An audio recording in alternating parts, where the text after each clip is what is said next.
Assalamualaikum semuanya. Semoga kalian semua dalam keadaan sehat dan dilancarkan rezekinya. Amin ya robbal alamin. Menjelang hari raya Idul Adha, bagi umat muslim yang mampu dianjurkan untuk berkurban. Begitu juga dengan Baginda Raja. Ia berkurban ratusan unta dan kambing, lalu dibagikan kepada fakir miskin. Namun sayang, Baginda Raja tidak kuat bila melihat darah keluar, sehingga ia tak bisa menyaksikan langsung hewan-hewan kurbannya disembelih.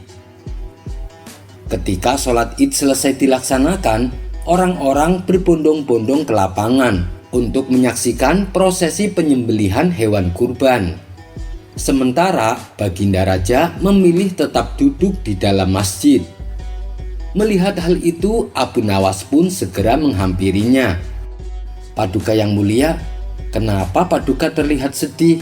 Ayo kita ke lapangan, hewan kurbannya akan segera disembelih," ajak Abu Nawas. "Aku takut melihat darah, Abu Nawas. Hal inilah yang membuatku sedih. Lebih baik aku duduk di sini saja," sahut Baginda Raja. "Oh, jadi itu alasannya," gumam Abu Nawas. Lalu terlintas di benaknya akan sebuah ide konyol untuk mengerjai Baginda Raja.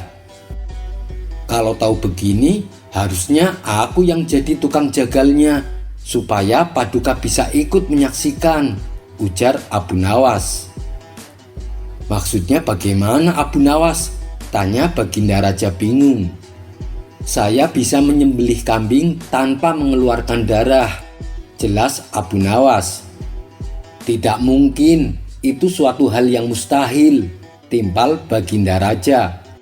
"Tentu saja bisa, Paduka, saya akan membuktikannya," kata Abu Nawas. "Baiklah, kalau kau memang bisa, aku akan memberimu hadiah 1 ekor unta. Tapi kalau kamu gagal, kau akan mendapat hukuman. Bagaimana?" tantang Baginda Raja. "Siap, Paduka yang mulia," sahut Abu Nawas. Maka keduanya pun pergi keluar masjid dan berjalan menuju ke tengah lapangan. Sesampainya di sana, kemudian Abu Nawas mulai menggambar seekor kambing jantan yang gemuk. "Coba sebutkan hewan apa ini?" tanya Abu Nawas. "Itu seekor kambing jantan," jawab Baginda Raja. Lalu Abu Nawas menghapus gambar kepala kambingnya. Tetapi setelah itu ia menggambar lagi kepala kambing yang terpisah dari badannya. "Lihatlah Paduka, sekarang kambingnya telah aku potong tanpa mengeluarkan darah sedikit pun," ucap Abu Nawas. Melihat hal itu, Baginda Raja pun tertawa terpingkal-pingkal. Ia pun lalu memberi Abu Nawas hadiah yang dijanjikan, tapi bukan karena kecerdikannya, melainkan karena kelucuannya yang bisa membuat Baginda Raja tertawa. Kisah selanjutnya. Di setiap datangnya bulan Ramadan, ada salah satu malam yang sangat dinanti-nantikan umat Islam, yaitu malam Lailatul Qadar. Pada malam tersebut, semua amal ibadah kita yang hanya semalam akan dihitung seperti ibadah selama 1000 bulan. Dan ternyata kisah awal mula adanya Lailatul Qadar berhubungan erat dengan kisah Nabi Sam'un. Nabi Sam'un adalah seorang nabi yang sangat gagah perkasa dan juga mempunyai kekuatan yang luar biasa. Kisah Nabi Sam'un ini bahkan dijadikan tokoh film oleh bangsa Eropa. Nama Sam'un pun berubah menjadi Samson. Dalam kitab Muqashafatul Qulub karya Imam Al-Ghazali diceritakan pada suatu malam di bulan Ramadan, Rasulullah berkumpul dengan para sahabatnya. Tiba-tiba tanpa sebab Rasulullah tersenyum sendiri. Melihat hal itu, salah satu sahabatnya bertanya, "Kenapa engkau tersenyum ya Rasulullah?" Rasulullah menjawab, "Diperlihatkan kepadaku hari akhir, ketika di mana seluruh manusia dikumpulkan di padang mahsyar. semua nabi dan rasul berkumpul bersama umatnya masing-masing masuk ke dalam surga. Namun ada salah seorang nabi yang tidak mempunyai pengikut satupun. Ia berjalan dengan membawa pedang di tangannya, lalu ia masuk ke dalam surga. Dia adalah Nabi Sam'un. Lalu Rasulullah bercerita tentang kehebatan Nabi Sam'un. Namanya adalah Sam'un Al-Ghazi. Sam'un artinya matahari. Al-Ghazi adalah suatu tempat di Palestina, sekarang dikenal dengan nama Gaza. Allah memberikan mukjizat kepadanya kekuatan yang luar biasa. Ia sanggup melunakkan besi dan dapat merobohkan istana dengan tangan kosongnya. Hidupnya hampir setiap hari dilalui dengan berperang melawan bangsa yang menentang ajaran Allah. Terlebih dengan pedang ajaib yang selalu ia bawa kala berperang. Senjatanya terbuat dari tulang rahang unta bernama liha jamal. Ketika ia haus dan lapar, senjatanya bisa mengeluarkan air dan menumbuhkan daging untuk dimakan. Dalam kisah para nabi disebutkan, Nabi Sam'un sanggup beribadah selama 1000 bulan, di mana saat siang ia isi dengan berperang dan berpuasa, dan saat malam ia gunakan untuk beribadah. Selama 1000 bulan ia menjadi pembela agama tauhid yang berperang melawan musuh Allah hanya berbekal tulang rahang unta.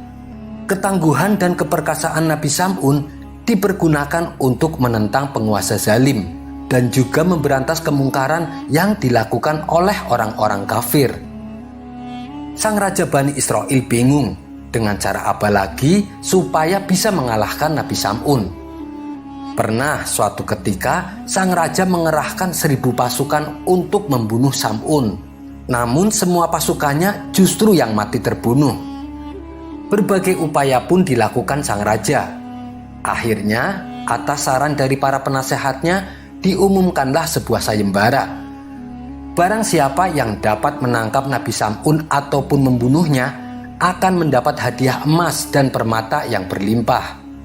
Tapi lagi-lagi sang raja menemui jalan buntu karena tak ada seorang pun yang berani melakukannya. Cara licik pun lalu dilakukan oleh sang raja. Ia membujuk istri Nabi Sam'un untuk bekerja sama. Apabila ia berhasil menangkap Nabi Sam'un, maka sang raja akan menghadiahi emas dan permata yang berlimpah. Rupanya hal ini membuat istri Nabi Sam'un berkhianat. Ia tergiur dengan hadiah yang ditawarkan oleh sang raja. Dikala Nabi Sam'un sedang tidur, diikatlah oleh istrinya dengan menggunakan tali tambang yang cukup besar dan kuat. Dan keesokan harinya setelah Nabi Sam'un terbangun, ia pun kaget mendapati dirinya terikat. Namun dengan mudahnya ikatan tambang yang melilitnya ia lepaskan. Nabi Sam'un pun heran mengapa istrinya mengikatnya dengan tambang. Setelah ditanya kenapa, sang istri menjawab, "Aku hanya ingin mengetahui seberapa kuatkah engkau, wahai suamiku?" Mendengar alasan tersebut, Nabi Sam'un pun hanya tersenyum. Pada malam berikutnya, sang istri kembali melakukan percobaan yang kedua. Kali ini, ia mengikat Nabi Sam'un dengan rantai yang terbuat dari baja. Esok paginya, Nabi Sam'un pun terbangun dari tidurnya. Ia kembali kaget dengan apa yang dilakukan oleh istrinya. Nabi Sam'un mengerahkan sedikit kekuatannya sehingga lepas ikatan rantai baja yang mengikat tubuhnya. "Ternyata kekuatanmu sungguh luar biasa, wahai suamiku," kata sang istri memuji. "Wahai suamiku, aku masih penasaran, apa sih kelemahanmu?" tanya sang istri ingin tahu. Karena sayangnya dan cintanya kepada sang istri, Nabi Sam'un pun mengatakan rahasia kelemahannya. "Bila kau ingin mendapatkanku dalam keadaan tak berdaya, maka ikatlah aku dengan potongan rambutku. Tapi simpanlah rahasia ini, jangan sampai orang-orang kafir mendengarnya." Pada malam berikutnya, ketika Nabi Sam'un telah tertidur, sang istri menggunting rambutnya Nabi Sam'un. Lalu rambut tersebut ia gunakan untuk mengikat suaminya. Dan ternyata benar, Nabi Sam'un pun menjadi lemah tak berdaya. Keesokan harinya, istrinya melaporkan kepada sang raja bahwa ia telah mengetahui kelemahan suaminya dan kini suaminya dalam keadaan terikat tak berdaya. Mendengar Nabi Sam'un telah berhasil dilumpuhkan, sang raja segera mengutus rombongan prajurit untuk membawa Sam'un ke hadapannya. Setibanya di istana, tangan dan kaki Nabi Sam'un langsung diikat dan dibentangkan di antara pilar-pilar istana. Tubuhnya yang lemas terus-terusan mendapatkan siksaan. Penyiksaan tersebut sengaja dipertontonkan di hadapan rakyatnya, seolah-olah mereka merayakan kemenangan, karena tidak ada lagi orang yang melarang perjudian, minum-minuman keras, dan mereka pun bebas melakukan apa saja. Dalam keadaan lemah, Nabi Sam'un lalu berdoa kepada Allah. Ia memohon pertolongan dan meminta agar kekuatannya dikembalikan seperti sedia kala. Doa Nabi Sam'un pun dikabulkan oleh Allah Subhanahu wa Ta'ala. Tali-tali yang mengikatnya ia tarik dengan sekuat tenaga, sehingga menyebabkan pilar-pilar istana sang raja roboh berantakan. Raja bersama seluruh penduduk kota semuanya mati tertimbun reruntuhan istana, termasuk istrinya Nabi Sam'un sendiri. Sejak saat itulah Nabi Sam'un bertaubat kepada Allah. Ia tidak akan lagi terlena oleh bujuk rayu wanita. Ia juga berjanji selama 1000 bulan ia akan menghabiskan waktu siangnya dengan berpuasa dan berperang membunuh orang-orang kafir, sedangkan malamnya akan ia gunakan untuk beribadah. Ketika Rasulullah selesai menceritakan kisah Nabi Sam'un, para sahabat-sahabat ini sangat takjub kepada Nabi Sam'un.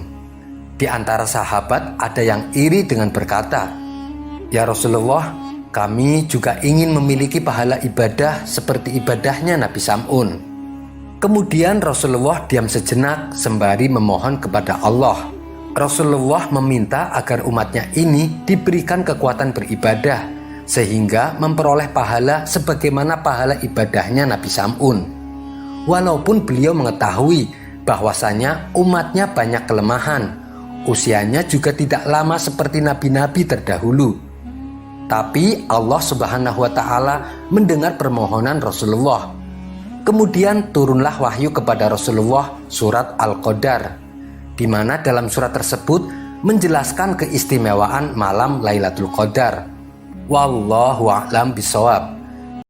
Kisah selanjutnya bercerita tentang kecerdikan Abu Nawas memang tidak akan ada habisnya, apalagi ketika ia menghadapi jebakan-jebakan dari Baginda Raja. Sudah berulang kali Baginda Raja berusaha memperdayai Abu Nawas, tapi yang ada malah Baginda sendiri yang harus menanggung malu akibat kecerdikan Abu Nawas. Dan kali ini Baginda Raja ingin kembali menguji kecerdikan Abu Nawas.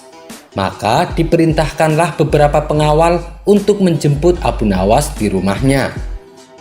Singkat cerita, Abu Nawas pun datang ke istana menghadap Baginda Raja. Karena kedatangannya terburu-buru, Abu Nawas sampai lupa mengenakan sepatu. Ia memasuki istana hanya beralaskan sandal. Melihat hal itu, terbesit di benak Baginda Raja sebuah ide baru untuk menjebak Abu Nawas. "Hei Abu Nawas, kamu tahu kan peraturan istana? Dilarang memakai sandal," hardik Baginda Raja. "Ampun Paduka yang mulia, hamba tadi terburu-buru, jadi hamba tidak sempat mengenakan sepatu," ujar Abu Nawas. "Karena kamu telah melakukan kesalahan, maka kamu harus saya hukum," tukas Baginda Raja. "Tapi Paduka, masa hanya gara-gara sandal dengan mudahnya Paduka menjatuhkan hukuman?" protes Abu Nawas. "Peraturan harus ditegakkan Abu Nawas. Siapapun yang melanggar harus dihukum. Apapun alasanmu tidak bisa dibenarkan, dan hukuman yang pantas adalah hukuman mati," timpal Baginda Raja. Mendengar hal itu, sontak membuat Abu Nawas kaget dengan hukuman yang akan ia terima. "Ini sih akal-akalan Baginda Raja. Dia pasti sudah menyiapkan jebakan," pikir Abu Nawas. "Baiklah Paduka yang mulia, saya mengaku bersalah. Silahkan Paduka hukum saya. Tapi saya minta satu permintaan Paduka. Setelah saya menjalani hukuman mati, saya minta hadiah uang 100 dinar untuk keluarga saya, tutur Abu Nawas. 100 dinar? Itu kan jumlah uang yang sangat besar, Abu Nawas, ujar Baginda Raja. Benar, Paduka yang mulia, tapi istri dan anak-anak saya berhak mendapatkan kebahagiaan selepas kematian saya, balas Abu Nawas. Baiklah, permintaanmu saya kabulkan, ucap Baginda Raja. Maka Baginda Raja perintahkan salah satu pengawal untuk mengambil seekor anak ayam yang masih kecil. Lalu ayam itu diberikannya kepada Abu Nawas. Tentu saja hal ini membuat Abu Nawas bingung dengan maksud Baginda Raja. Untuk apa anak ayam ini, Paduka?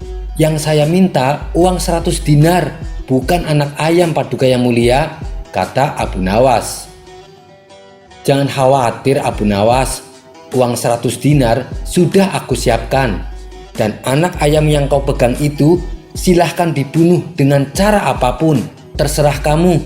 Tapi ingat, saya juga akan membunuhmu persis seperti cara kamu membunuh anak ayam itu, terang Baginda Raja.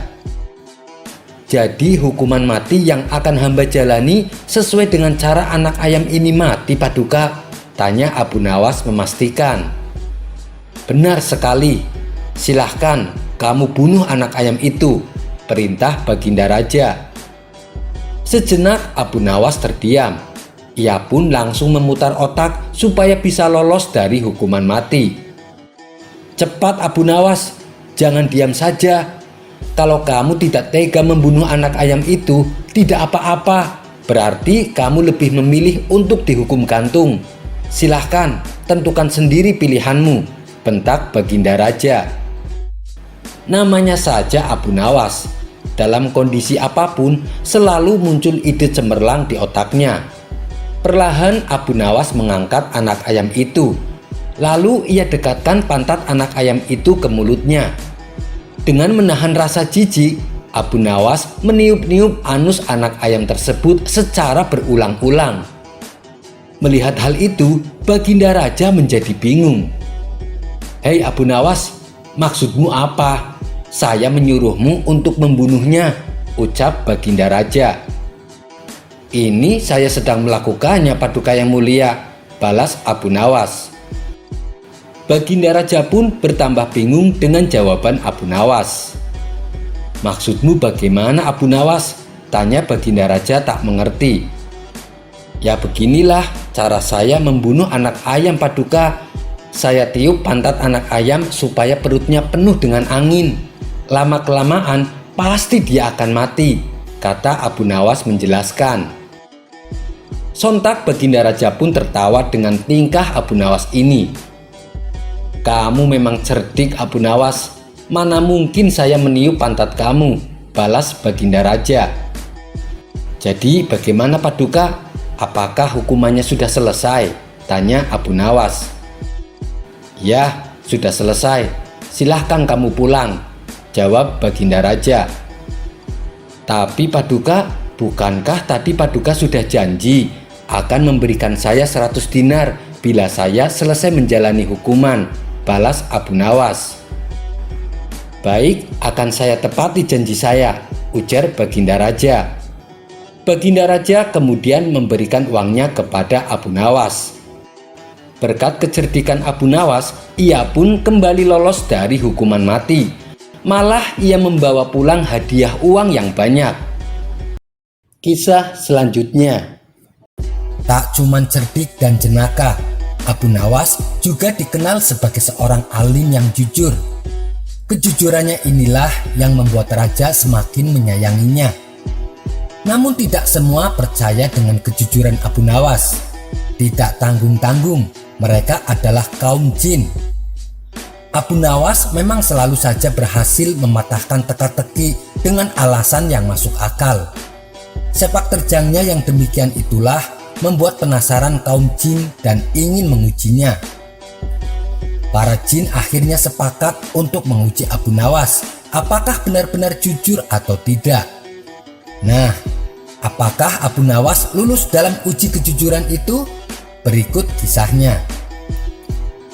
Keseharian Abu Nawas dalam menafkahi keluarganya adalah bekerja sebagai tukang kayu. Setiap pagi, Abu Nawas rajin ke hutan untuk menebang kayu dengan kapak andalannya. Lalu kayu tersebut dijual ke pasar dan uangnya untuk menafkahi keluarganya. Suatu ketika saat Abu Nawas dalam perjalanan menuju hutan, kapak yang biasa dibawanya terjatuh ke dalam jurang. Tanpa kapaknya, otomatis ia tidak bisa bekerja seperti biasanya. Kapak itu adalah satu-satunya peralatan yang ia punya. Kejadian tersebut membuat Abu Nawas bersedih hati. Ia pun lalu memutuskan untuk balik ke rumah. Dalam perasaan yang sangat sedih itu, tiba-tiba di tengah perjalanan datanglah jin yang menyamar sebagai seorang laki-laki berbaju putih. Jin itu datang dan menggoda Abu Nawas yang kondisinya sedang labil. "Hai Abu Nawas, kenapa kamu kelihatan sedih?" tanya jin itu. "Iya, kapak saya satu-satunya telah jatuh ke jurang. Kalau begini, bagaimana saya bisa bekerja?" jawab Abu Nawas dengan nada sedih. "Oh begitu, saya akan bantu mengambilkannya untukmu," kata jin itu kembali. Tak berapa lama kemudian, sang jin pun turun ke bawah jurang. Ternyata jin tersebut memiliki keinginan untuk menguji kejujuran Abu Nawas yang sering didengarnya. Terbesit di benak jin untuk memberikan kapak yang lain yang terbuat dari emas. Apa reaksi Abu Nawas nantinya? "Wahai Abu Nawas, apakah ini kapakmu?" tanya jin itu. "Bukan, kapak saya jelek kok," jawab Abu Nawas. Jin itu kembali turun ke jurang, dan kali ini ia memperlihatkan kapak yang gagangnya berlapiskan mutiara dan intan kepada Abu Nawas. "Apakah ini kapakmu, wahai Abu Nawas?" tanya jin itu kembali. Bukan itu. Kapak saya sudah jelek kok," tegas Abu Nawas. Untuk ketiga kalinya, jin itu turun ke jurang dan memperlihatkan kapak yang biasa Abu Nawas gunakan. "Iya, itu baru kapak saya," sahut Abu Nawas kegirangan. Jin itu kagum dengan kejujuran Abu Nawas. Ia pun mengakui bahwa Abu Nawas memang benar-benar seorang yang jujur. Lalu jin itu berkata kepada Abu Nawas, "Hai Abu Nawas, seandainya kamu mengaku kalau kapak emas adalah milikmu, tentu saya akan memberikannya padamu meskipun saya tahu kamu berbohong. Akan tetapi kamu malah berkata jujur apa adanya." Abu Nawas menjawab, "Saya adalah orang yang selalu bersyukur dengan apa yang saya punya, dan saya tidak mau mengambil sesuatu yang bukan hak saya. Bagiku, kapak jelek itu adalah rizki yang luar biasa, karena dengan kapak itulah aku bisa bekerja secara halal dan mendapatkan kayu untuk aku jual." "Rasa syukur?" tanya jin itu dengan heran. "Iya, karena rasa syukur itulah yang membuatku tidak mau mengambil barang yang bukan hak saya dan membuatku senantiasa selalu bersikap jujur," tegas Abu Nawas. Dengan tersenyum, jin itu kembali berkata kepada Abu Nawas, "Karena kejujuranmu dan rasa syukurmu, wahai Abu Nawas, maka ketiga kapak ini aku berikan kepadamu." Kemudian jin itu pergi meninggalkan Abu Nawas. Sementara Abu Nawas pulang dengan membawa 3 kampak. Kapak jelek yang biasa ia pakai, kapak yang terbuat dari emas, dan kapak yang gagangnya berlapis mutiara dan intan. Semua itu Abu Nawas dapatkan karena sifat jujur dan selalu bersyukur dengan apa yang dia punya. Kisah selanjutnya. Di suatu pagi yang cerah, Abu Nawas mengawali aktivitasnya dengan minum secangkir teh hangat buatan istri tercinta. Setelah waktu beranjak siang, Abu Nawas memutuskan pergi ke warung tempat biasa ia nongkrong bersama teman-temannya. Sesampainya di sana, ternyata teman-temannya sudah menunggu kedatangan dirinya. Ia pun langsung duduk membaur bersama mereka. "Hei Abu Nawas, "Sudah dengar kabar terbaru belum?" kata salah satu temannya. "Kabar apa itu?" tanya Abu Nawas penasaran. "Katanya hakim di kota kita sekarang sudah diganti yang baru," jawabnya. "Memangnya hakim yang lama kenapa?" tanya Abu Nawas kembali. "Hakim yang lama dipecat, katanya sih karena ketahuan korupsi," balasnya. "Oh, hakim yang baru juga nanti sama seperti itu," timpal Abu Nawas. "Maksudmu gimana, Abu Nawas? Hakim yang baru juga suka korupsi?" tanya mereka. "Begini, bukankah hobi pejabat menumpuk harta kekayaan? Bisa jadi hakim yang baru juga gemar mengoleksi emas dan berlian," ujar Abu Nawas. Beberapa hari kemudian, ucapan Abu Nawas ini beredar di masyarakat, hingga sampailah ke telinga hakim yang baru. Mendengar itu, sang hakim menjadi geram. Ia ingin memberi pelajaran kepada Abu Nawas. Sang hakim lalu memerintahkan beberapa prajurit untuk menangkap Abu Nawas. Mengetahui bahwa dirinya akan ditangkap, Abu Nawas segera kabur bersembunyi di hutan.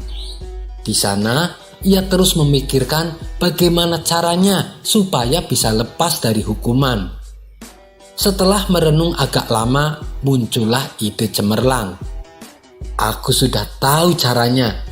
Lebih baik aku ke rumah Tuan Hakim sekarang juga," pikir Abu Nawas. Dengan wajah ceria, Abu Nawas berangkat menuju rumah Tuan Hakim. Setibanya di sana, sang hakim kaget dengan kedatangan Abu Nawas, seolah ia menunjukkan sikap kesetiaan dan kepatuhan. "Beberapa hari ini prajuritku mencarimu, Abu Nawas, tapi tidak pernah ketemu. Dan tiba-tiba sekarang kamu datang ke rumahku," kata sang hakim terlihat emosi. "Ampun Tuan Hakim, sebenarnya saya juga ingin menghadap Tuan lebih awal, supaya saya secepatnya dapat hukuman," balas Abu Nawas. "Bagus, berarti kamu taat kepada hukum. Terus, apa yang membuatmu menunda kedatanganmu?" tanya sang hakim. "Saya sangat sibuk Tuan Hakim," jawab Abu Nawas. "Sibuk? Sibuk apa kamu?" "Kemarin secara tidak kebetulan saya menemukan uang 10.000 dinar," balas Abu Nawas. Sang hakim terperanjat dengan perkataan Abu Nawas. "Uang 10.000 dinar? Itu bukan uang yang sedikit, Abu Nawas. Tapi dari mana kau mendapatkannya?" tanya sang hakim penasaran. "Dari bawah tanah rumahku, Tuan. Ketika itu saya sedang mencangkul tanah. Secara tidak sengaja saya menemukan emas. Setelah saya coba tawarkan, ternyata emas tersebut harganya senilai 10.000 dinar, jawab Abu Nawas. "Kamu sungguh beruntung, Abu Nawas. Lantas, apa yang akan kau lakukan dengan uangmu?" tanya sang hakim. "Rencananya 200 dinar akan saya belanjakan membeli tanah. Lalu tanah tersebut akan saya bangun menjadi istana yang megah. Mungkin biayanya sekitar 300 dinar. Kemudian saya akan membeli perlengkapan untuk istana saya, seperti kursi mewah, karpet yang mahal, dan jubah kebesaran. Mungkin sekitar 100 dinar. Saya juga akan membelikan istri saya perhiasan emas yang paling bagus dan mewah. Kira-kira sekitar 100 dinar, kata Abu Nawas menjelaskan. Sang hakim berdecak kagum mendengarnya. "Sisanya kan masih banyak, Abu Nawas. Akan kau apakan sisa uangmu?" tanya sang hakim mulai penasaran.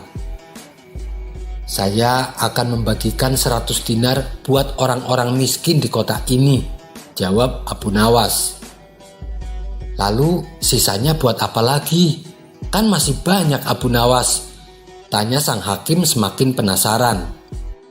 "Saya akan memberikan Tuan Hakim 1.000 dinar sebagai hadiah atas kebaikan Tuan menata kota ini, ucap Abu Nawas. Mendengar itu, mata sang hakim langsung berbinar-binar.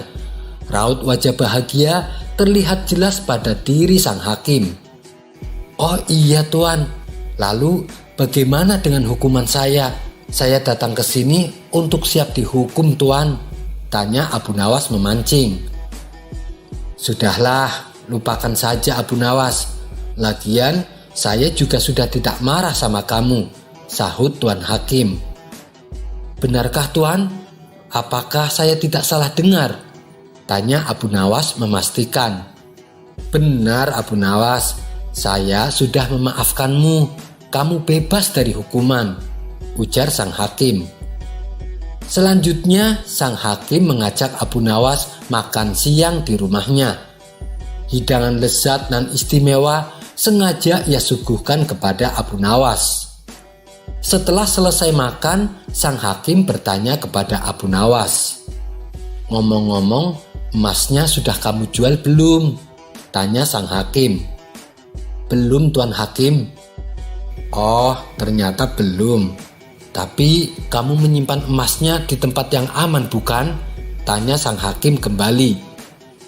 Nah, itu yang jadi masalahnya Tuan. Sewaktu saya kebingungan mencari tempat yang aman, istri saya membangunkanku dari tidur. Saat aku terbangun, aku tak menemukan apapun di tanganku. Ini semua kesalahan istri saya Tuan. Coba kalau membangunkannya setelah saya menyimpan emasnya, pasti emas itu akan aman, tutur Abu Nawas. Jadi maksudmu emas yang kau bicarakan itu hanya sebuah mimpi? Tanya sang hakim kaget. Benar sekali Tuan, jawab Abu Nawas. Sang hakim menjadi kecewa berat. Ia mau marah tapi tidak mungkin. Sedangkan hukuman yang seharusnya Abu Nawas terima sudah ia maafkan sebelumnya. Belum lagi hidangan lezat makan siang yang telah ia suguhkan kepada Abu Nawas. Sang hakim kali ini benar-benar rugi besar. Di tengah-tengah rasa kecewanya yang begitu dalam, sang hakim melihat Abu Nawas mengambil kaleng madu di meja makan. Kemudian Abu Nawas mencelupkan jarinya dan menjilatinya tanpa henti. Tentu saja hal itu membuat sang hakim menjadi tambah jengkel. Hei Abu Nawas, makan madu tanpa roti bisa membakar hatimu. Berhentilah, kata sang hakim kepada Abu Nawas. Namun dengan entengnya Abu Nawas menjawab, hanya Allah lah yang tahu hati siapa yang sedang terbakar, kata Abu Nawas sambil terus menjilati madu. Abu Nawas pun lalu pulang dengan perut kenyang dan bebas dari hukuman. Sekian dulu perjumpaan kita kali ini. Sampai bertemu lagi di kisah selanjutnya. Terima kasih yang sudah subscribe dan setia menonton channel ini. Wassalamualaikum warahmatullahi wabarakatuh.